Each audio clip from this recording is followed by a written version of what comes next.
Kwa hiyo sisi hatuko katika jambo hili, lakini siku zote wenyewe wanasema wataalamu wa mambo kwamba idha saa fi'lu almar'i sa'at dhununuhu, vitendo vya mtu vikiwa viovu, akiwa mtu ni mwovu, basi siku zote hata dhana zake zinakuwa mbovu.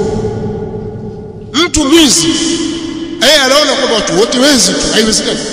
Kuiba itawezekana vipi watu waibe bwana? Hakuna mtu ambaye haibi. Yani yeye katika fikra yake kwamba watu wote ni wezi kama yeye. Muongo hivyo hivyo. Na watu wenye tabia chafu mbalimbali hawaamini kwamba mtu anaweza kuishi bila ya hivyo alivyo yeye. Mchawi hivyo hivyo. Mtu ambaye ana tabia kwenda kwa waganga wa kienyeji na kuroga watu na kutafuta hivi na vile, kwambia haiwezekani. Wewe utaishi hivi. Ule pia na mganga wake. Hawaamini idha saa fi'lu almar'i sa'at dhununuhu. Vitendo vya mtu vinapokuwa vichafu, mara nyingi dhana zake basi zinakuwa chafu. Sasa kwa sababu kuna watu humu hutumika na mataifa mbalimbali, wanatumika na watu mbalimbali na vikundi mbalimbali kwa maslahi mbalimbali, hawaamini kwamba mtu anaweza kusimama juu ya mimbar akazungumza bila ya kutumika, akazungumza kwa ajili ya Allah na dini tu. Hawaamini hivyo. Basi nawaambia watu hao wapo, na sisi tuzungumza kwa msukumo huo wa dini.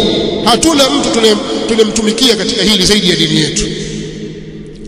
Huu ni utanabahisho katika hili. Kwa hiyo tunazungumzia masala ya uharamu na ubaya wa watu kufanya maandamano ambayo yanaashiria uvunjifu wa amani, maandamano ya aina yote. Na vile vile tunakataza sisi lugha za uchochezi zinazoipelekea katika uasi na mapinduzi ya viongozi walioko madarakani. Lugha hizi hazikubaliki katika Uislamu, ni lugha mbaya kabisa. Kwa hiyo mashekhe, kuweni macho kwenye jambo hili, mlisimamie jambo hili. Sisi tuna mifano ya kutosha kabisa katika nchi zetu hizi, katika bara la Afrika na nje ya Afrika, juu ya mambo ya ubaya wa mambo kama haya.